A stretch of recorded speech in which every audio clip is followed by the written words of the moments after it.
sobre as 7 palavras que o Senhor disse na cruz. O Divino Mestre, no final de sua vida, não poderia de deixar também a sua última pregação para aqueles que se dispuseram a segui-lo. No alto da sua cruz, no auge do seu sofrimento, Jesus profere suas últimas palavras. Mais do que palavras, nós contemplamos o seu testemunho de fidelidade. As suas palavras fazem ressonância com os seus ensinos. Os seus gestos, suas atitudes, no mistério da cruz e diante da morte iminente, nos revela também quem Ele é. Então, as últimas palavras de Jesus é o seu último sermão para cada um de nós que aqui se encontra. Interessante que a igreja apresenta essa tradição desde muito tempo, 7 palavras de Jesus. Não à toa o 7 aparece. 7 palavras para dizer que esse que nós contemplamos morto no mistério da cruz, e que antes de expirar entregando sua vida nas mãos do Pai, é o Divino Mestre que tem as palavras capazes de nos trazer a vida. 7 que indica perfeição na Sagrada Escritura, quer nos dizer que só Ele tem as palavras de espírito e vida, que só Ele tem palavras capazes de nos conduzir à vida eterna, que só Ele é o Mestre verdadeiro, de cujos lábios e de cuja vida nós podemos colher uma palavra certeira sobre a qual vale a pena construir a nossa vida. Que quando nós construímos a nossa vida sobre o alicerce firme de sua palavra, os ventos contrários da existência e da história não serão capazes de destruir a nossa vida. Ele, o crucificado, esfoliado, humilhado, em cujo rosto não se encontra mais beleza, como profetizou Isaías no capítulo 43.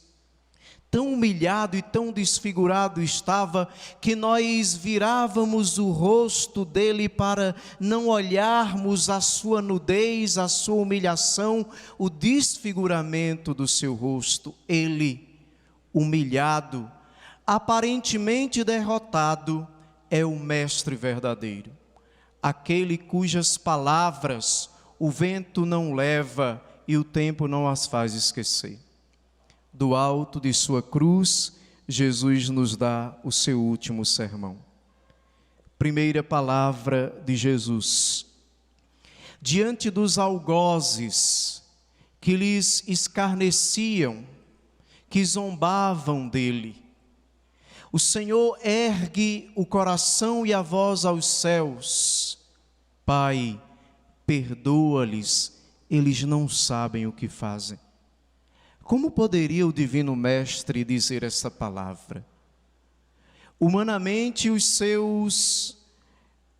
aqueles que projetaram a sua morte, tinham plena consciência do que faziam. Eles projetaram, eles tramaram. Nós ouvimos durante essas 2 últimas semanas como os religiosos do tempo foram tramando ciladas para levar Jesus ao fim.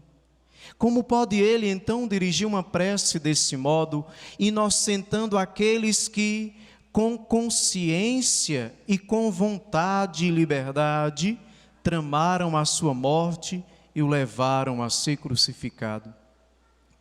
Porque Jesus, no alto da cruz, está nos dizendo uma última coisa, amados. A vitória e o triunfo não vem pela força das armas nem da luta, mas vem pela força do perdão. Triunfará aquele que for capaz de pagar o mal com o bem. Ele havia dito no Sermão da Montanha, no capítulo 5 do Evangelho de Mateus: foi dito aos antigos, olho por olho, dente por dente. Eu, porém, vos digo, não enfrenteis quem é malvado.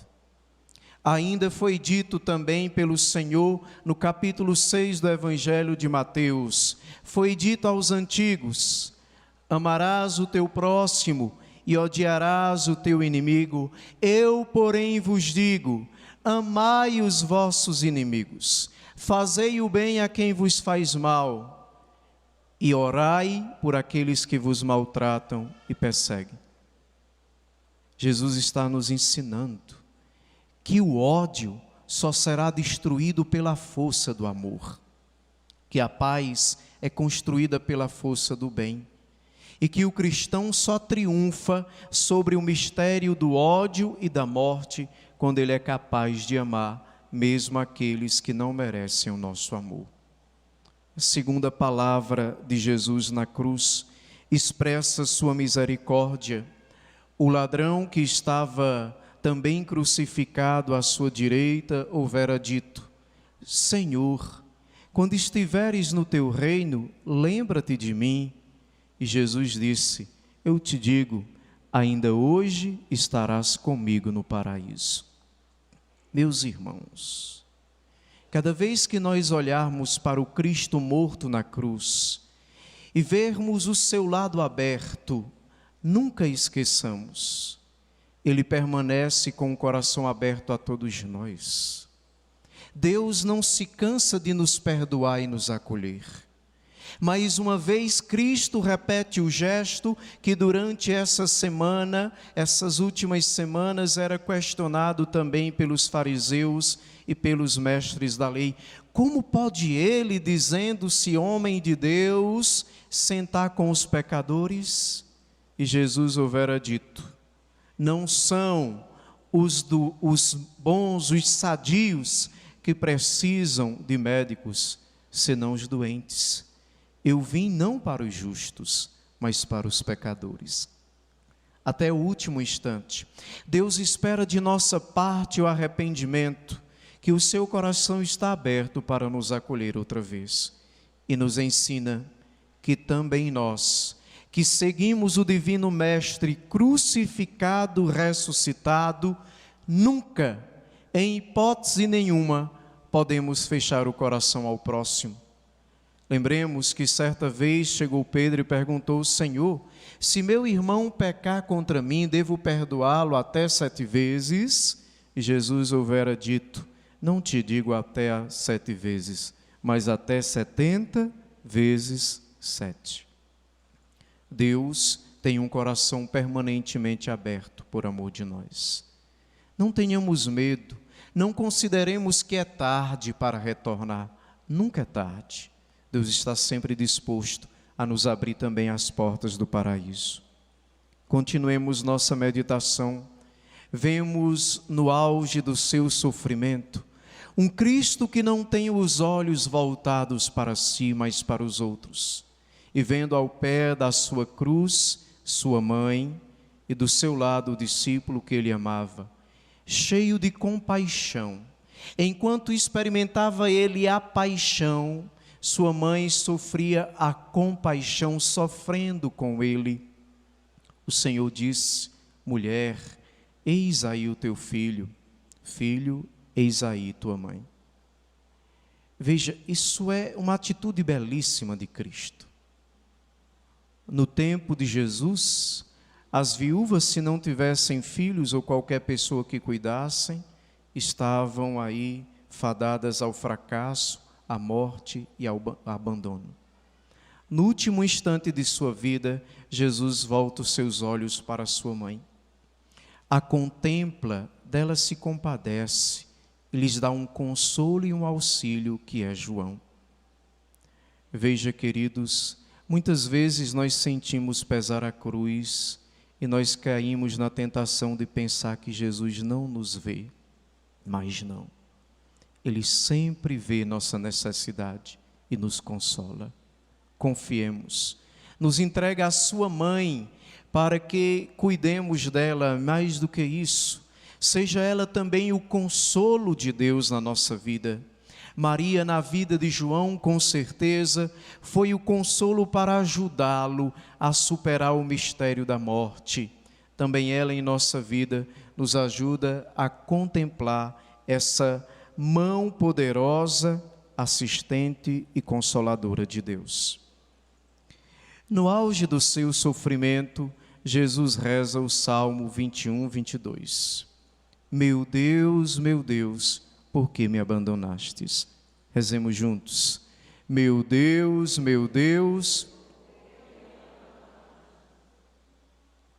Na cruz de Jesus estão todas as cruzes humanas.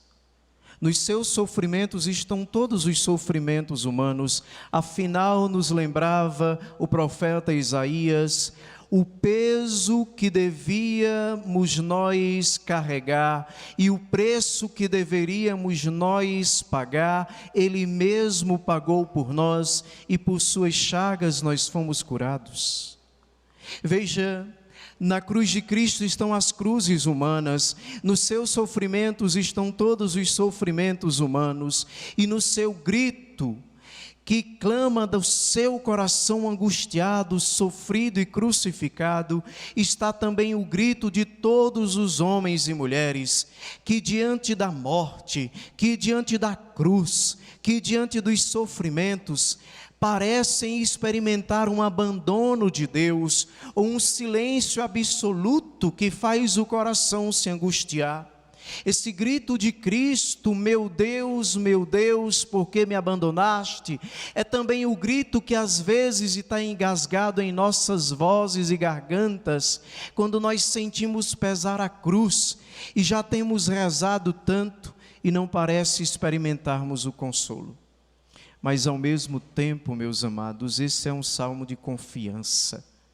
Inicialmente, o salmista apresenta o seu sofrimento, seu suplício, sua cruz, mas do meio para o fim, ele se abandona nas mãos de Deus. Ele espera com confiança que o Deus ao qual ele segue virá em socorro dos seus sofrimentos. Assim também deve ser a nossa vida. O justo deverá manter a fé, mesmo em meio às dores. Para cumprir as Escrituras, como lembrava o Evangelho de hoje, João diz que Jesus diz: tenho sede. De que sede ele está falando? Obviamente que o tempo que passou na cruz, a desidratação, causou uma sede no Senhor, mas não é disso só que a palavra está falando. Ofereceram vinagre à sua boca.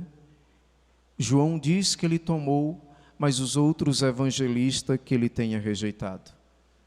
A verdadeira sede que sai da boca do Deus crucificado é a sede de almas, a sede dos homens. É o desejo de Deus que todos nós nos voltemos para Ele. A sede que Deus tem de nós, que se apresenta no crucificado, é para que todos nós também tenhamos sede dEle.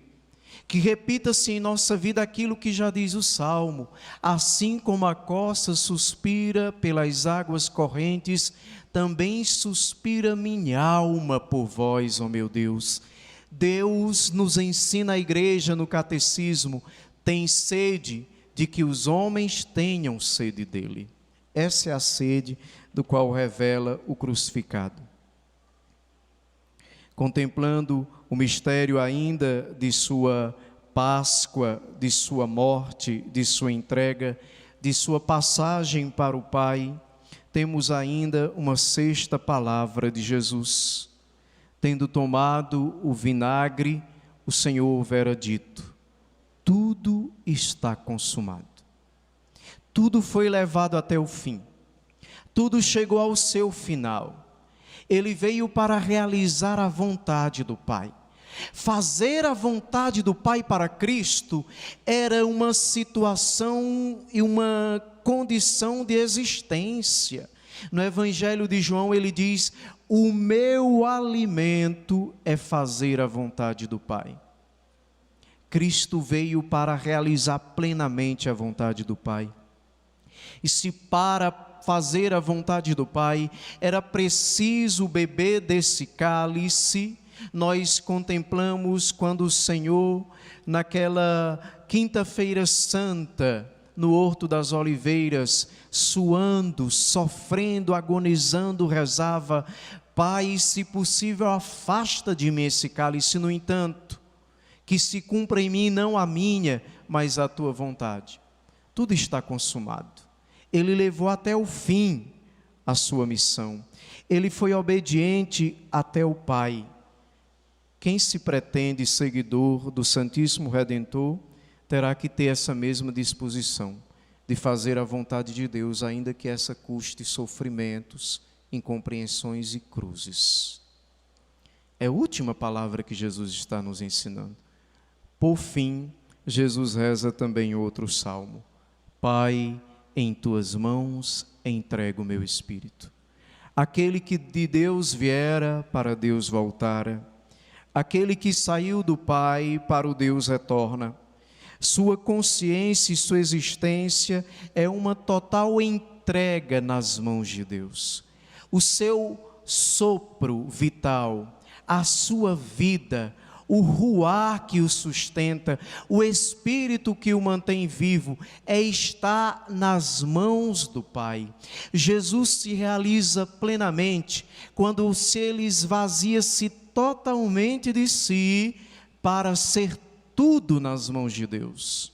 E aqui nós aprendemos: nós só seremos discípulos do Senhor quando nós aniquilarmos a nós mesmos e formos total abandono nas mãos de Deus.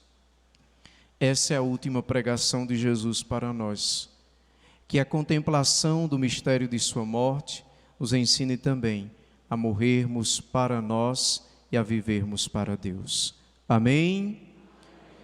Nós vos adoramos, Santíssimo Senhor Jesus Cristo, e vos bendizemos.